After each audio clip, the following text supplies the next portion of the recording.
Sterling Properties of Santa Barbara proudly presents Ken Boxer Live. From the American Riviera in Santa Barbara, California, it's Ken Boxer Live with your host, Ken Boxer, and co-host, two-time Olympian Tai Babilonia. Please welcome Ken and Tai. Bravo! And welcome to Ken Boxer Live. I'm Ken Boxer, and my lovely and very talented co-host. Not only is she the two-time Olympian, but she's also a five-time national champion, as well as a one-time world champion figure skater, Tai Babilonia. Thank you. Thank you, Ken. Oh, what's new? Anything new? What's new? We just did a great interview together with the Santa Barbara News Press. And I've been told it's going to be out sometime in the next couple weeks. Next couple weeks, so that was great. So thank you. But we also learned something else, something special today, right? It's your I'm not birthday. Happy birthday, Tai. I'm not a big birthday person, but I do love my 50s, so let's celebrate. Well, we're loving that you're here with us each week. Tell us, who is on our show? Tell the audience. Oh my gosh, this is a surreal moment for me. I have watched her, first of all, on YouTube. I've done my homework. But in the studio tonight, we have the iconic actress and writer and photographer, Miss Angela Cartwright, who's here. It's so exciting.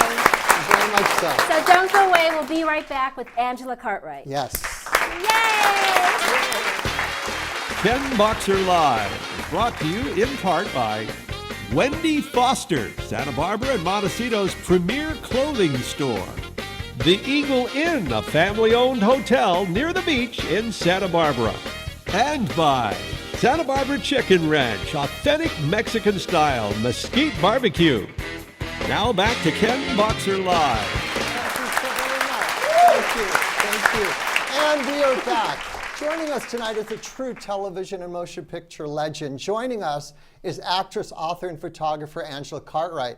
Of course, we all remember Angela from such hit shows as Lost in Space, Make Room for Daddy, and who could ever forget about Angela's role as the adorable Brigitte Von Trapp in the iconic movie The Sound of Music. What you may not know, however, is that Angela is an accomplished photographer and author. In fact, her new book entitled Styling the Stars, Treasures from the 20th Century Fox Archive will be released next month. Let's now welcome Hollywood's true treasure, Angela Cartwright. Welcome. Angela, let me just ask you, Santa Barbara's not strange to you. You've been here before. I have. You worked here. No, I've never lived here. No, you worked here. Oh, I have? Didn't you? I'd like to. That deserves a bell. I'm working right now. Did you not work at the, take shots at the Mission? Oh, that's not work. That was a joyful moment. Okay, everybody, she was here. She was here, yes, for the record. Yes, I did. I shot the Mission. That was something that I wanted to do, was shoot all the missions, and then in black and white film photography, and then I hand paint them with oils. Okay, well, we know you, as we mentioned in the intro, as this iconic actress that we all love and hold dear to our hearts. But there's a new book, which isn't even out yet. We have a sneak peek copy. Oh my God. Here we have it. It's lovely. Right there. Styling the Stars. Styling the Stars. Oh, that's Congratulations. so exciting. Yeah. Congratulations. Thank you. What is this book about? Why did you write it? You know, it's a 2-year passion project. When I was researching for some photographs for the Sound of Music family scrapbook, which had our memories from doing the movie, I was in the archives and choosing some pictures from the movie. Right. And I came across these continuity photographs of all the people that were in the movie. And I found one of myself, and which is, look at this. This is actually in. Love that. That's actually in the book. But these pictures were taken every time there was an actress that was in wardrobe. And they were just taken quickly, or they were taken so that the wardrobe, hair, and makeup would be able to match what the people were wearing. They were never meant to be seen by the public. So I thought, wait, if there are these continuity photographs, they would be for every movie.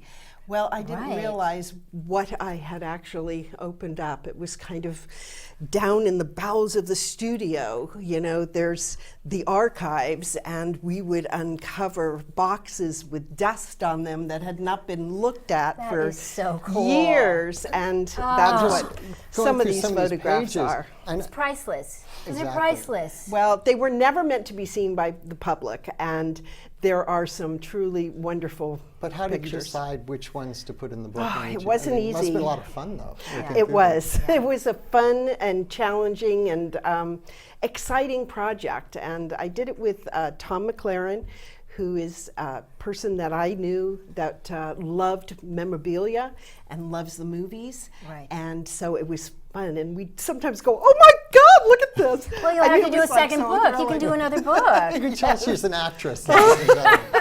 That is so No, it was awesome. sometimes we were so excited by what we found. They were just truly treasures. So. Yeah, and the cover is lovely. She's pretty She is gorgeous, so isn't she? That's stunning. Marilyn Monroe. Marilyn. Yes. From, Did you have to get permission from all these? You know, a lot of these actors are now deceased, but their estates. You have to get permission for all that. To show the pictures? occasionally, you know, 20th owns these pictures, Oh, okay. so that was the biggest, you know, hurdle. And you know, they were excited about the book too. It shows their history in such a lovely Absolutely. way. Okay, well, here we started with what you're doing now. In Yes. fact, it's going to happen in October when the book comes out. Let's jump back to the beginning of some early things you did. Make Room for Daddy. Yes. Okay. And I want people, there's people that may not Adorable. recognize that show, so we have a clip. Oh, do you? Yes. Cool. Yes. Okay, so let's watch you in Make Room for Daddy. All right. Okay, let's watch. What you doing, Rusty? Don't make him admit I'm not a baby. Don't bother me, kid. I'm busy looking for a job. I need a job, too. What for? You're a little girl. You don't have to grow up to be a man. Now be quiet while I look. Here's one. I am no longer responsible for the debts of my wife, Rebecca, who has left my bed and board. I don't say what the salary is. Well, Maybe the job is taken. maybe so. Hey, I have an idea. I don't know why I didn't think of this before. Think of what? The bulletin board at the supermarket. I'll make Daddy admit I'm a man. Hand me the paper, Rusty. What for? I want to find a job and show Daddy I'm a man, too. Kids, sometimes you wonder where they get it.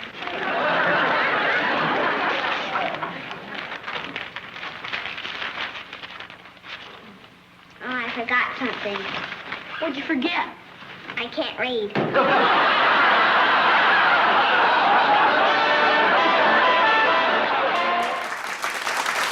And we are back. Angela Cartwright. Tai. That's priceless. It is. Okay, Mike, I have so many questions, but how did you get into acting? And I know your sister Veronica is an actor too, so was it your parents? Who did you have actually, stage parents, or was Not it at you all. who just? It actually was a total accident, and it was our next door neighbor. It was born in England, and Okay. we came over on the boat to the land of opportunity. Right. And our next door neighbor had children who did commercials. Okay. And she said, you know, both your kids would be great with this new agent. And my mother didn't know, and she just said, okay, and we met her, and I got the first thing I went on, which was for Sparklets Amazing. Water. Okay. And I was the Sparklets girl. What what year was that? Was it Oh, let me think. That would have been 55. right? And did you And- have any? Oh, sorry, Ken. go ahead. Any formal training? I in didn't, acting? That was except all working natural. with Danny Thomas, where I started where I was 4. Right. And he was the best teacher ever. And we did Absolutely. those shows in front of a live audience. I was about 4, I think, in that episode. What people may not know is that you also were in a movie with Paul Newman. I was. Somebody up there likes me. It's a bummer. I was so young. I didn't appreciate it at the time. Right. You were right. about Yes. what, 3? I was 3. That was my first 3 years old. movie, yes. I Amazing. played his daughter, and I had 2 lines, and Right. he played Rocky Graziano. It was actually his first movie also. I did run into him later on the 20th lot, and I asked him if he remembered me. I Did was he? like 18. Oh my I think I made gosh. him feel pretty old. Oh my gosh. But that That's was so kinda- amazing. Here we are talking about things that you did when you were 3. I mean, if someone were to ask me what I did when I was 20, I'd have a hard time remembering. And she was remembering lines. But you have to remember, it's like I have what the kids today have, where they're being videoed, and they can Right. remember what they're like as kids because they can see videos of themselves. Yeah. So I kind of had like the first video that was, ever had. But how does the 3-year-old memorize lines? There's so little garbage in a 3-year-old's mind that it's pretty Right. easy. Really? I used to Right. tell Bob Hope his lines. I mean, when he would go, I didn't know at the time that I was doing that, but we'd rehearse and Yeah. and it would just go in and. But and you were then so, remember. I mean, I watched a lot of your work on YouTube, and you were so, like, you looked everyone in the face. It Yeah, was just, it's like, what a gift you had. Such that a I wonderful just- gift. It's not something that's taught, I Right. don't think, It's all and natural. that is, and I think that's one reason actually I got the part because I was very young, but I think I was natural and moldable, Right. and I could say those lines but not be offensive Right, saying them because I right. was kind of a smart aleck sometimes to Danny, Oh. Some of the things I used Let's to move do. over to The Sound of Music. Yes. Okay, everybody has seen this my movie more than once. Yeah. I mean, I know I've seen it several times. Tai, you've seen it Of several course, times as well. are you kidding? But it's now how many years it's going? You just told me before the show. It's almost. It'll 50? be the 50th year next year. Yeah. Congratulations. 50 years. I can't believe it. Wow. Now, did you have audition for that? Yes. Was it a lot of girls? was actually Danny Thomas let me out of the last show so I could do that movie, and I'm forever grateful. He didn't have to do that.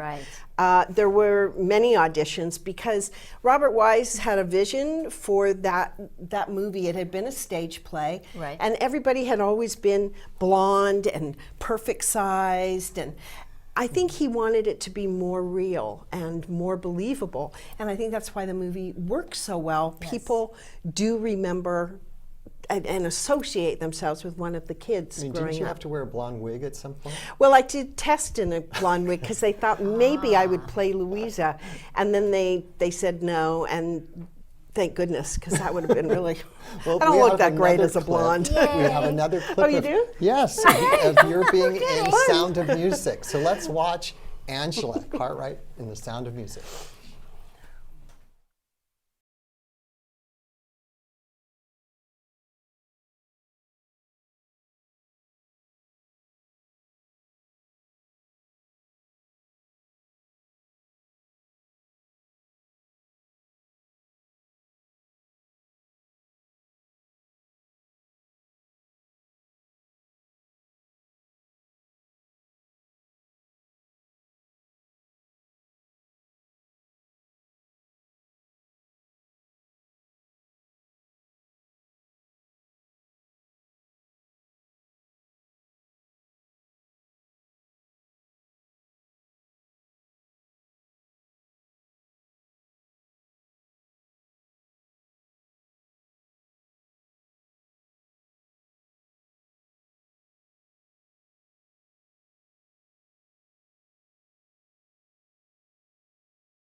Who's just joining us? The great Angela Cartwright is Oh my in the gosh. house with us. Tai. That was magical. Okay, rumor has it that Christopher Plummer did not enjoy working with children. Is You this know, I true? do think that was his choice to not endear himself so that the kids would have this reaction to him. Because if you remember in the Wait, movie. he said, quote, the sound of mucus. Well, that was kind of put The out sound of, of well, mucus. he was a serious Shakespearean actor. I mean, So I'm not making him out to be, you know, an angel or anything, but he was lovely to me. I really loved Chris, and as I got older, I appreciated just how gorgeous he was in that movie. I know. As a kid, I didn't really. But I think it really worked. I mean, he didn't make it sickly sweet. Right. He had an edge to him. But did you really know it was going to be special when you were making it? Was there something like The Wizard of Oz kind of special? Because I look at it in that category. I don't think anybody knew it would be the success it was and that it would last so long. You know, it touches people in such an interesting way. They love the music. They put it in when they don't feel good. Right. You know, it's really cool to be a part of such an iconic movie. In fact, you have kind of some reunions you were telling me before the show. Yeah. Was it Oprah? Well, that was the 45th. Yeah, that was on Oprah. You know, with the 50th, I'm not sure what's going to happen. I'm hoping we go to Salzburg at least, and it's lovely there. And when we get together, we kind of pick up where we left off. We're kind of this family that's spread all over the world, actually, because Nikki's in Australia. Right. So we stay in touch, and it's really cool. We're the Psalm 7. Well, look, if we go back in time for a moment, you have at that point the Beatles were a hit. At that point, you also, and you were in your teens, so that must have been. Wait, you got to meet. Did you meet the Beatles? I did meet the Beatles. Yes. Well, I've seen that. There's a photo somewhere floating around. Yeah, I'm like this far off the ground. What was that like? Because Bill said he didn't. He opted not to go. Bill Mumy said. He's regretted that all his life. Yeah, he said that. Yeah. It was, well, I adored them. I thought they were so magnificent, and their music I loved, and I was able to meet them at this party, and they had them all sitting on stools, and we just went and met them, and it was just, it was like, whoa, you know, because I was a little teenager. Beatles, not only the Beatles, but I was going to mention that you worked with Julie Andrews, and I know when I was a child, this came out right after Mary Poppins, correct? Right. So here you are working with this woman who had just won 8 or 10 Academy Awards, that film. Well, actually, though, we found out she was nominated for an award when we were doing Sound of Music. She had not won it at that point. Ah, okay. And they really took a risk on Julie because they didn't know if she would be successful in that. And of course, everybody loved her. You had seen Mary. I assume you had seen Mary Poppins prior to working with her. No, it wasn't even. It had just come out or something. I don't know. But we adored her. And she threw a big party at the end of the movie, and we all watched 101 Dalmatians, I remember. Nice. I have something to show you. I'm What do going you to have? look at this. We've got Lunch. a Lost in Space lunchbox, thanks to our Jenny, our in-house photographer. And we also have, look at this picture of a Lost in Space. Look at this right here. We have a beautiful picture of you from Lost in Space, because you went from Sound of Music to Lost in Space. I did. Was that a big audition for this part? No, actually, Irwin Allen had seen the Danny Thomas show, and when I walked in, he did ask to meet me. When I walked in, he said, I didn't know if you'd come in smoking a cigar. I don't know. I mixed me up with Danny Thomas or whatever. I know. It's a brilliant statement. But I think he knew, you know, who I was, but he wasn't quite sure how old I'd be. And actually, the role of Will and Penny were supposed to be twins originally. Okay. But history was made. Yes. And they let me cast tell you me something. and Bill. We have another clip. Oh, and no. it's an adorable clip. It's Bill Mumy, your castmate from Lost in Space, had some really nice things that he spoke. I think he was talking to the Television Academy of Arts and Sciences. They make a historical document about the show. And this is what he said about you. Let's watch. Okay. Oh, dear. All right. First time I saw Angela Cartwright, I was sitting in the foyer of Irwin Allen's office. I was 10. She was 11 and a half. She's a year and 5 months older than me. And I fell in love with her. And I spent all of Lost in Space being in love with her. I had to wait till I had a driver's license to make my move. Okay, I have the question. Angela Cartwright is joining us. If you're just Okay, joining us now the good stuff happens. What happened? Did anything happen romantically with? You know, we ran around the set with our spacesuits on. I mean, what could happen, you know? That's romantic. Not everybody gets to do that. But do you know that Bill Mumy actually was in high school, and I heard that because of you, he heard that you were still on the studio lot and studying there as a student, and he didn't know that he could still do that, and because of your being on the studio, he went to the studio and I did not know that. You did not know? No. Oh. No. He told us that on the show last time. Wow, you got the scoop. That was serious puppy love. That was major. That was like first Oh crush. yeah. Now Jonathan Harris. Yes. You worked with the late great Jonathan Harris, what a Dr. character. Smith. What a On that character. show. What was he like? Oh, he was bigger than life. He was, he was funny. He was lovely. I mean, he was just, he took a character that was supposed to be evil and made him into this bumbling, huge, bigger than life character. And people really enjoyed watching that. And then the show took that whole direction with that. Right. Was he from England? Was he English? No. Oh, really? He just had an English accent. Was he pretty really good. nice? He Good. always came across as being kind of mean. You know, was he a really nice not guy at all. behind the No, scenes? no, he wasn't. He was, he used to call me Angelino.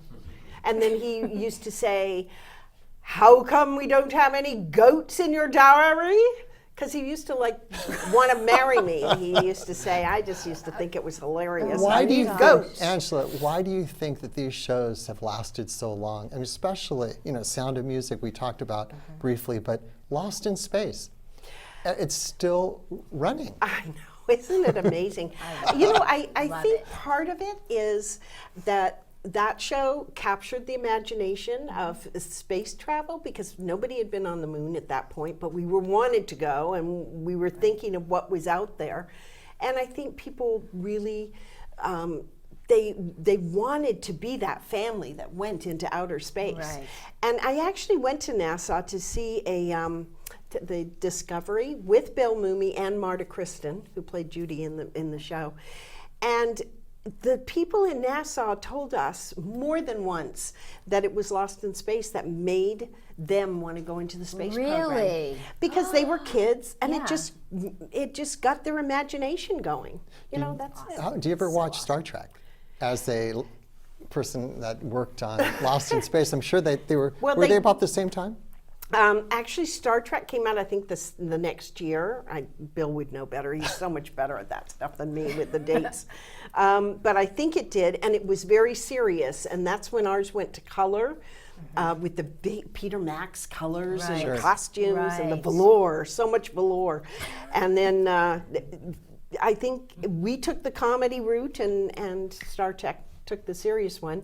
Yeah, I used to watch it, It was clever for its time. And people come and see you, I heard, lining up to see you when you're at the Comic-Con kind of places where you're in these conventions. Yeah. What's it like you meeting enjoy all your those? fans? I like meeting the fans, and they always have stories, and they bring things that I've never seen before. That, like the lunchbox. What about this? Like things like She's that. got to sign that. Look at that. Yeah. This is a comic book. That's What beautiful. I love about this is the backside, though. Let's see. Penny's with the camera. See? I've Oh, got the yeah. camera. Yeah. And I was a zoology genius. Not a lot of people know that about me in that No. show. I didn't know. I didn't know That's that. why I had the bloop. Okay. I was kind And of. I also know, Right. I did my research, your father did a lot of photography. He did. Yes. That's kind of where my interest for photography began, from my father. And we used to, I used to model, and he would be like Richard Avedon. I'd make him kind of get that look, and want that. And that's where I really got my training for it. And You're so it was- good. it You're was- really. Have you seen any of her work? No. Got to no, check out her not yet. website. No. You're on It's the website. beautiful. Yes. I You can see do, it. Angela-Cartwright.com. Okay, I'm sure we'll put that along Like the bottom of With the everything screen. else, yeah. And So great. we just have just a few more minutes. Wow. Actually, just like a minute and That a went half. fast. Show the back. Who's on the back? Look us on the back of this. Woo! You don't see that every day. No. let me tell ya. Cary Grant. Look at that body. With those legs. In Yeah. about 30 seconds, tell us why would somebody, what would you like somebody to get from reading this book? What would they want? What would you like? Oh, people just to the get beauty from of it? the photography. I think there's cool stories in there too, and what exactly the magic of Hollywood was. Anyone who loves old classic movies is going to love this book, or really beautiful photography, or fashion design too. There's some wonderful costumes, and it's kind of a real interesting book. I'm real happy. I'm real I'm proud going of to have to assume that you said there's so many extra pictures that there might even be a part 2. Oh heavens, I don't know. Let's hope so. Absolutely. Sure. Let's Now, hope will you tour with it? Are you going to tour with the book? Well, I Book toured to signings and- Santa Barbara. Yes, you Yay. did. Thank you. Thank you. Angela, time went by too quickly. Wow, I'll say. Didn't it? Yeah. You know, Bill was said the same thing when he was here. They went Too by too fast. fast. We'll come back together. Okay, Oh, that'd be you so promised. You fun. heard that, Bill and folks. I have a project, you know. All right. Oh, Next year. Okay, great. We'll get great. to that. Thank you, Thank sweetheart. you so very Thank much, you. Angela. Okay, well, that's our show for tonight. Now, be sure to tune in to our next show, as we will be joined by singer, actor, and television personality Leif Garrett. You definitely will not want to miss that show. Should be great. Well, that's it for now. So for our guest, Angela Cartwright, and for my co-host, Tai Babilonia, and of course, Nick Feretti, our director, and the entire KBL crew, I'm Ken Boxer, saying that Tai and I will be seeing you next time on Ken Boxer Live. Good night, everybody. Ken Boxer Live is brought to you by the following sponsors. Sterling Properties of Santa Barbara, hometown feel, world-class service. Palazzo Restaurant, where people don't leave hungry or thirsty. American Riviera Bank, feel good about your bank. Wendy Foster, Santa Barbara and Montecito's premier clothing store. Harborview Inn, welcome to Santa Barbara's premier 4-diamond luxury boutique oceanfront hotel. Via Rosa Inn, let us pamper you in international style. The Eagle Inn, a family-owned hotel near the beach in Santa Barbara. And by Taffy's Pizza, delivery, pickup, or dine in. Santa Barbara Chicken Ranch, authentic Mexican style, mesquite barbecue. Los Arroyos Mexican Restaurant, takeout. Woody's Bodacious Barbecue, voted best barbecue in Santa Barbara for over 30 years. Santa Barbara Bar, finally, nutritious, tastes great. Sammy's Camera, new location at 530 State Street. Rubicon Theater Company, not your typical season, not your typical theater company. Summer Lee, makeup artist, stylist, and esthetician. Perfect Computers, your local computer expert since 1990. The Ken Boxer Live musical theme, composed and arranged by Mr. Michael J. Leslie.